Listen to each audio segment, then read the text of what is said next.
प्रदेश और छत्तीसगढ़ के संदर्भ में हम बात करें तो देखिए, दोनों ही राज्यों में बीजेपी की बम्पर जीत हुई है। मध्य प्रदेश में बीजेपी ने 163 सीटों पर जीत दर्ज की है, तो वहीं कांग्रेस सिर्फ 66 सीटों पर सिमट कर रह गई।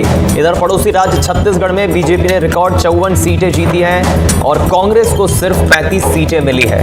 भूपेश बघेल ने हार स्वीकार की। राजभवन पहुंचकर कल देर रात वो अपना इस्तीफा सौंप चुके हैं राज्यपाल भूषण को। मध्य प्रदेश और छत्तीसगढ़ में बीजेपी ने जिस तरह से जीत दर्ज की है, उसके बाद पार्टी में नेताओं में कार्यकर्ताओं में खासतौर पर काफी जश्न का माहौल है। देर शाम तक लगभग ये स्थिति साफ हो गई थी, लेकिन सबसे चौंकाने वाले परिणाम छत्तीसगढ़ के पक्ष में आए, जहां 8 एजेंसियों के एग्जिट पोल औंधे मुंह गिर गए। एग्जिट पोल, जहां सभी एग्जिट पोल छत्तीसगढ़ में कांग्रेस को वापस जिता रहे थे, भूपेश बघेल की जीत बता रहे थे, ऐसा कुछ भी नहीं हुआ।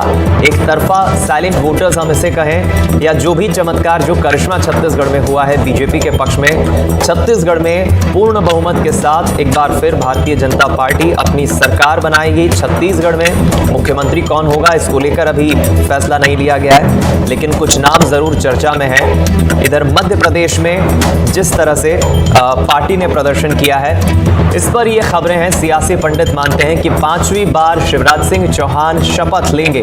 चलिए दोनों ही राज्यों की राजधानी का रुख कर लेते हैं। हमारे दो सहयोगी हमारे साथ जुड़ रहे हैं। मध्य प्रदेश की राजधानी से इजहार खान और छत्तीसगढ़ की राजधानी से नीलेश त्रिपाठी हमारे साथ जुड़ रहे हैं। इजहार, सुबह हो चुकी है।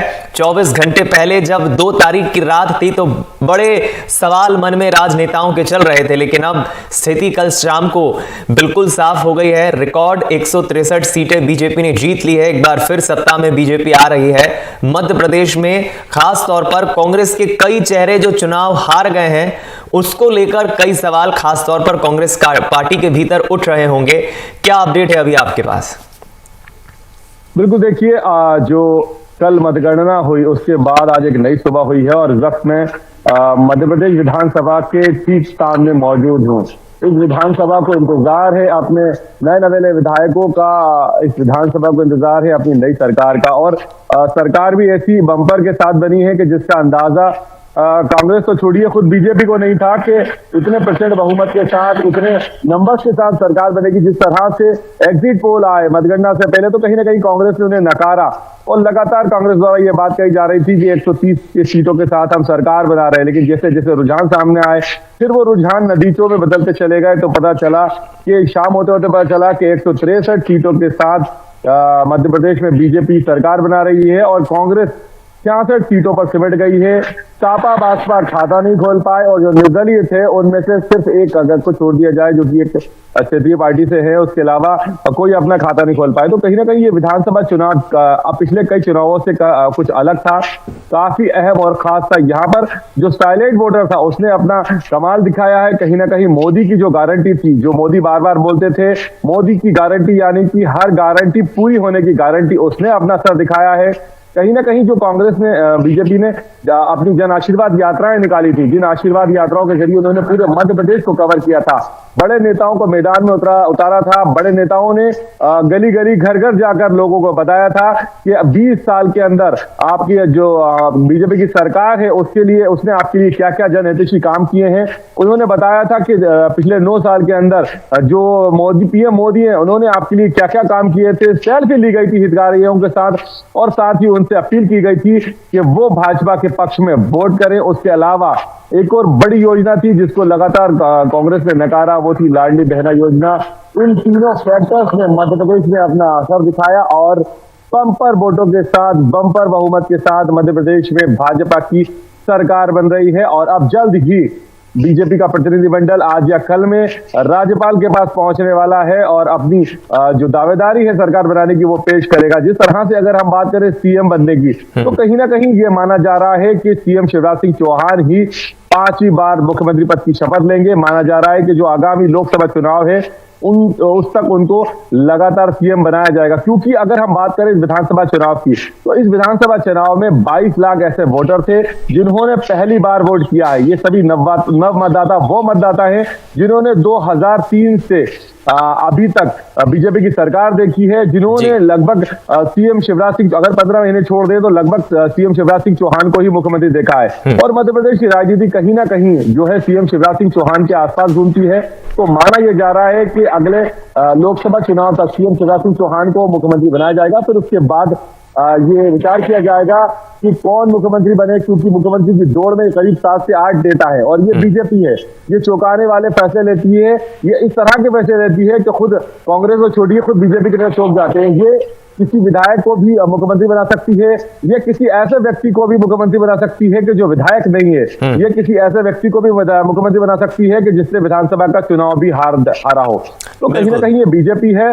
अब मुख्यमंत्री कौन होगा ये आगे की आगामी बात है, लेकिन कहीं ना कहीं माना यह जा रहा है कि सीएम शिवराज सिंह चौहान है, उन्हीं को कंटिन्यू किया जाएगा और उस लोकसभा के बाद उनकी एक सम्मानजनक विदाई की जाएगी मध्य प्रदेश से। कहीं ना कहीं केंद्र में उन्हें एक अच्छा स्थान दिया जाएगा, संभवतः केंद्रीय मंत्री या फिर केंद्र में किसी बड़े संगठन में बड़े पद पर उनको देकर उनकी विदाई की जाएगी। जी आप बने रहे इजहार। चलिए छत्तीसगढ़ की भी बात कर लेते हैं, क्योंकि जिस तरह से मध्य प्रदेश के परिणामों ने सभी को चौंकाया, उससे 2-3 या मैं कहूं 5 गुना 10 गुना ज्यादा छत्तीसगढ़ के परिणामों ने सभी को चौंकाया, क्योंकि किसी को अंदाजा नहीं था। एग्जिट पोल से लेकर राजनीतिक विश्लेषक सबके मत धराशायी हो गए, सब औंधे मुंह गिर गए। नीलेश, 9 मंत्रियों का चुनाव हारना, कांग्रेस का एक बार फिर सत्ता से बाहर होना, बीजेपी की 54 सीटों के साथ वापसी होना। बीजेपी में जाहिर है जश्न का माहौल होगा, लेकिन कांग्रेस में आत्ममंथन का दौर। क्या अपडेट छत्तीसगढ़ को लेकर? देखिए, कांग्रेस में आत्ममंथन का दौर इसलिए भी बहुत ज्यादा जरूरी मुझे नहीं लगता, और जो हम लोग कर रहे हैं, क्योंकि जो इनकी हार है, बीजेपी की जीत जरूर मोदी की गारंटी के नाम पर एक अच्छी 15-13 सीटों पर आ गए थे और 15 सीटों में पिछली बार जीते थे, उसके बाद 55 पर गए हैं। तो ये माना जा सकता है कि मोदी की गारंटी के नाम पर जीत रहे हैं। लेकिन कांग्रेस की जो हार है, जिसकी सबसे बड़ी वजह पार्टी को जो समझना चाहिए वो है आपसी टसन। आपसी टसन का ही उनको भुगतान भुगतना पड़ा है। यही नतीजा है कि 9 मंत्री हार गए, बड़े नेता हार गए। कई बार जब वोटिंग के बाद कई ऐसी शिकायतें अंदर खाने हुई कि एक दूसरे को हराने के लिए बड़े नेताओं ने काम किया, जिसका असर छत्तीसगढ़ में चुनाव परिणाम के रूप में देखने को मिल रहा है। ये बीजेपी कांग्रेस की एक हार का एक बड़ा कारण ये भी है, जनता ने नकारा है, ये तय है। लेकिन जनता ने जितना नकारा उससे ज्यादा कल जब और इस पर चर्चा हो रही थी तब भी ये बात सामने आई थी कि कांग्रेस को हराने के लिए जनता की जरूरत से ज्यादा कांग्रेस के लोग ही काफी होते हैं। तो ये चीजें जो है इस बार भी छत्तीसगढ़ में खासकर कांग्रेस को लेकर नजर आई, क्योंकि जब ग्राउंड पर भी हम जा रहे थे लगातार चुनाव के दौरान, तो भूपेश बघेल की सरकार को लेकर बहुत ज्यादा नाराजगी लोगों के मन में नहीं थी। सरकार के योजनाओं को लेकर नाराजगी नहीं थी, तो सरकार के कामकाज को लेकर बहुत ज्यादा नाराजगी नहीं थी। शहरी वर्ग जरूर नाराज था क्योंकि उसके लिए बहुत ज्यादा कुछ हुआ नहीं था, लेकिन ग्रामीण क्षेत्रों में खासकर भूपेश बघेल को लेकर नाराजगी नहीं थी। लेकिन जब वोट में वो तब्दील नहीं हो पाया, उनके प्रति जो सहानुभूति थी वो वोट में तब्दील नहीं हो पाई। इसका सबसे बड़ा कारण एक तो मोदी की गारंटी जो बीजेपी लेकर आई, दूसरा आपसी नेताओं का टसन। अंबिकापुर से टीएस सिंहदेव महज 95 वोटों से हार जाते हैं। अमरजीत भगत वहां से मंत्री रहते हुए हार जाते हैं। 5 साल के काम सत्ता के दौरान ये आमने सामने मंत्री टीएस सिंहदेव और अमरजीत भगत एक दूसरे के आमने सामने रहे, जबकि एक ही इलाके के रहने वाले हैं। ऐसे कई सारी सीटें हैं। रामप्रसाद साहू बड़े अंतर से हार जाते हैं गृह मंत्री रहते हुए, जबकि उन्होंने दूर ग्रामीण क्षेत्र में काम उनका दिखता था। तो ये सारी चीजें जो है, ये कांग्रेस के लिए आत्ममंथन की जो बात है वो यही है कि आपसी जो मतभेद है उसको वो पार्टी पर कितनी हावी हो जाती है, इसका नतीजा आज कल के परिणाम में देखने को मिला। और आज जो नई सुबह हुई है वो बीजेपी के लिए जरूर ही एक नई किरण और छत्तीसगढ़ की जनता के लिए भी नए उत्साह को साथ है कि अब नई सरकार जो आएगी वो क्या करने वाली है, जो वादे किए गए हैं उसको कितना से जल्दी पूरा करती है। बीजेपी की ओर से भी बड़े बड़े वादे किए गए थे चुनाव में, उसको कितना पूरा करती है और कितना जल्दी पूरा करती है, इस पर भी लोगों का ध्यान रहेगा। जी दीपक, एक छोटा सा मैं सप्लीमेंट सवाल है मेरा नीलेश, लेकिन जिस तरह की खबरें, कल रात को ही मुख्यमंत्री भूपेश बघेल राजभवन पहुंच के इस्तीफा सौंप चुके हैं। ज्यादा तो मीडिया से मुखातिब नहीं हुए हैं, लेकिन उन्होंने भी कहा है कि हम मंथन करेंगे कहां चूक हुई। ये बात और है जो हम भी जानते हैं और जो खबरें भी है कि पार्टी में आपसी जो खींचतान थी, आपसी जो टशन था, क्या अभी ऑफिशियली छत्तीसगढ़ के संदर्भ में मुख्यमंत्री भूपेश बघेल ने कोई और ऐसा कोई बयान दिया है, या क्या आज वो प्रेस कॉन्फ्रेंस करेंगे, मीडिया के सामने आएंगे? क्योंकि कई ऐसे सवाल हैं जिनका जवाब आज नहीं तो कल मुख्यमंत्री को देना ही होगा। जी बिल्कुल दीपक, देखिए चुनाव परिणाम से पहले तक जब कि लोग मानकर चल रहे थे कि छत्तीसगढ़ में कांग्रेस की सरकार बन रही है, एग्जिट पोल भी इसको सपोर्ट कर रहा था।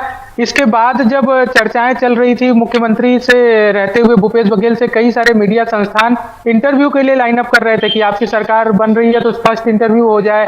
ये सारी चीजें जब हो रही तो इतना कॉन्फिडेंस था उनके लोगों में, और कॉन्फिडेंस के साथ साथ कई ऐसी शिकायतें आई कि इतना एरोगेंट हो गए थे भूपेश बघेल से जुड़े करीबी लोग कि वो ये तक कहने लगे थे कि इतने सारे लोग हो जाएंगे, 2 दिन तो इंटरव्यू देने में निकल जाएगा। इस तरह की बयानबाजी आने लगी थी उनकी। तो इससे ये समझ में आता है कि उन लोग कितना ओवर कॉन्फिडेंस है और कितना हवा फुग्गे में भरा हुआ था जो निकलते ही फुस हो गया।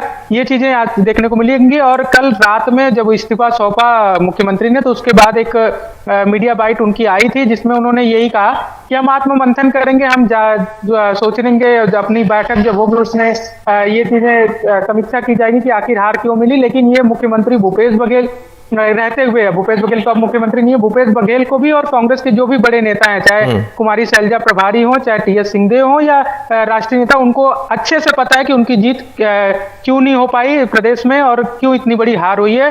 इसमें उनको समीक्षा करने की जरूरत मुझे कम से कम नहीं लगती कि उनको पड़ेगी। और रात में उनके आपसी जितने भी टसन होंगे वो चर्चाओं में निकलकर सामने आ ही गए थे, और ये उनको खुद को पता है कि उनकी हार क्यों हुई है। जी चलिए, बहुत शुक्रिया आपका नीलेश इस खबर पर जुड़ने के लिए, और इजहार आपका भी शुक्रिया मध्य प्रदेश की राजधानी से जुड़ने के लिए। फिलहाल मंथन का दौर तो जारी रहेगा ही, और दोनों ही राज्यों में कांग्रेस को बिल्कुल सोचना होगा। चूक तो हुई है, लेकिन एक बार फिर संगठन को, पार्टी को किस तरह से वो खड़ा करेंगे, खासतौर पर मध्य प्रदेश के संदर्भ में, ये